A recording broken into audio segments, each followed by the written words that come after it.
আসসালামু আলাইকুম। তুমি নিশ্চয়ই ভিডিওটা প্লে করেছো কাঁঠাল পাতায় তালের পিঠা দেখার জন্য।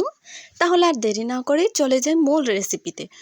তালের রস নিয়ে একটু একটু পানি দিয়ে আমি রসগুলা বের করে নিচ্ছি।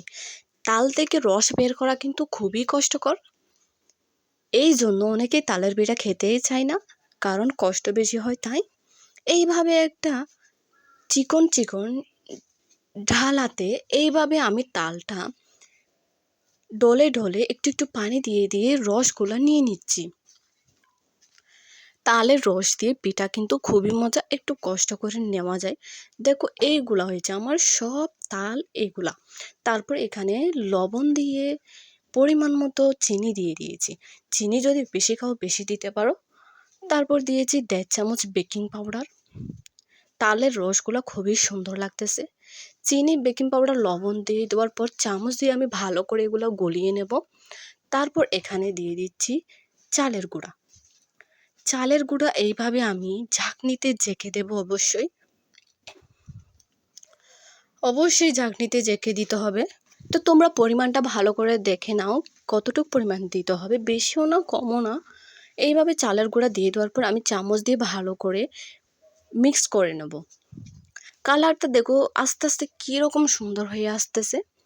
তারপর একটু একটু পরিমাণ পানি দেব। যখন বেশি আটালো হচ্ছে তাই একটু পরিমাণ পানি দিয়ে ভালো করে নেড়ে চেড়ে দেবো। এইভাবে মিক্স করে নিলাম। এরপর আমি আবার এই ঝাঁকনিতে ময়দা ছেঁকে দেব। ময়দা কিন্তু বেশি দেওয়া যাবে না। এরপর ময়দা দিয়ে আমি আবার ভালো করে এগুলো মিক্স করে নেব। মনে হচ্ছে একটু পানি দিতে হবে, ডোটা ভালো হচ্ছে না, তাই একটু পরিমাণ পানি দিয়ে আমি ভালো করে সব মিক্স করে নিলাম। আমার চ্যানেলটা তোমরা সাবস্ক্রাইব করবে যদি আরও নতুন ভিডিও পেতে চাও, আর ভালো লাগলে কমেন্ট করে জানাবে অবশ্যই। এইভাবে আমি ভালো করে মিক্স করে নেব।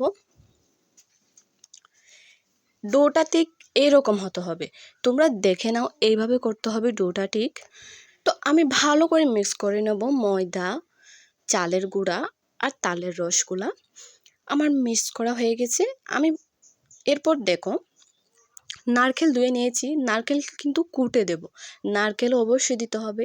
এইরকম পিঠা কিন্তু খেতে খুবই মজা হয়, তেল না দিলেও। তেল ছাড়া এইরকম গ্রামীণ পিঠা খেতে খুবই মজা। তারপর আমি নারকেলগুলো সব দিয়ে এগুলোর সাথে মিক্স করে নেব। নারকেল কিন্তু আমি ঘন করে দিয়েছি যেন খেতে মজা হয়। এরকম গ্রামীণ মাটির চুলার পিঠা কিন্তু সবাই পছন্দ করে, একটু করতে কষ্ট হলেও কিন্তু মজা। তো আমি এটা রেস্ট রাখবো কয়েক ঘন্টার জন্য। এরপর আমি পিঠা তৈরি করার জন্য কাঁঠাল পাতাকে আমি কোনাকুনি করে তৈরি করে নিচ্ছি। আমি ঠিক এভাবে কোন আইসক্রিমের মতো করে কাঁঠাল পাতাগুলোকে পেঁচিয়ে একটা কৌণিক তৈরি করে নিয়েছি। আর এখানেই আমি পিঠা দেব।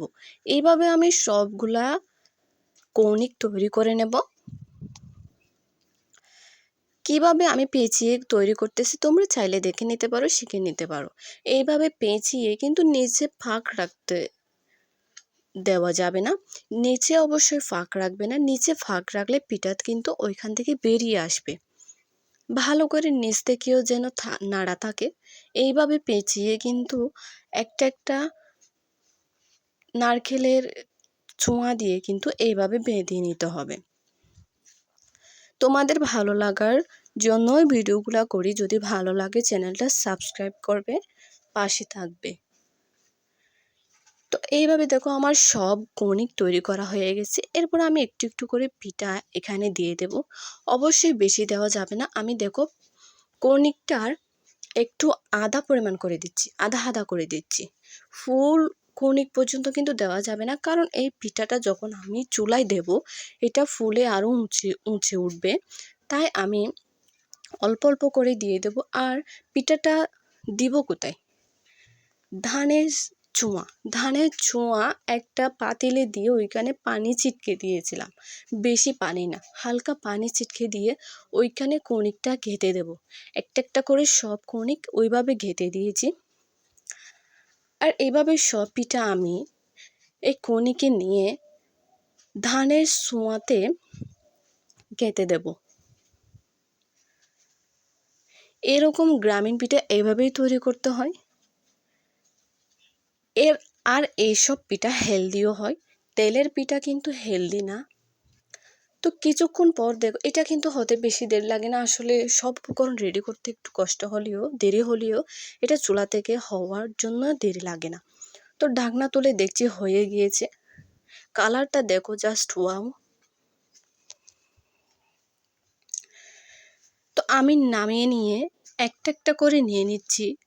ধানের চোয়াগুলা পরিষ্কার করে নিয়ে নিচ্ছি, হাত দিয়ে ঝাড়ে নিয়ে নিচ্ছি পিঠা থেকে। আর এভাবেই কাঁঠাল পাতায় তেলে পিঠা তৈরি হয়। এখানে আর কোনো কাজ করতে হবে না। রান্না হয়ে যাওয়ার পর আমি একটা একটা পিঠা তুলে নেব আর খাওয়ার জন্য নিয়ে নেব। এইটুকুই কাজ, এখানে আর বেশি কাজ লাগে না। যদি সহজ মনে হয় তাহলে করে খাবে, কিন্তু খুবই মজা পাবে। আর এই পিঠা যত ঠান্ডা হয় তত মজা হয়। গরম গরম খেতে কিন্তু তেমন ভালো লাগে না। তোমরা যদি ধৈর্য ধরে একটু কয়েক ঘন্টা পরে খাও তাহলে খুবই মজা পাবে। আমি কিন্তু এটা দেরি করে খাই, কারণ এই পিঠা যত দেরি হয় ততই মজা। এই একটা অদ্ভুত নিয়ম। তো দেখো, আস্তে আস্তে সব পিঠা থেকে কিন্তু চুমা নিয়ে নিতে হবে। এই কাজটা একটু কঠিন হয়, কিন্তু তারপরও করতে হয়। ছোঁয়াতে কিন্তু খাওয়া যায় না। তো এইভাবে পাতা থেকে বের করে কিন্তু খেতে পারা যায়। আমি তোমাদেরকে দেখাচ্ছি কেমন হয়েছে। একদম নরম আর ঘন নারকেল দিয়ে করেছি, খুবই মজা। এইভাবে তালের পিঠা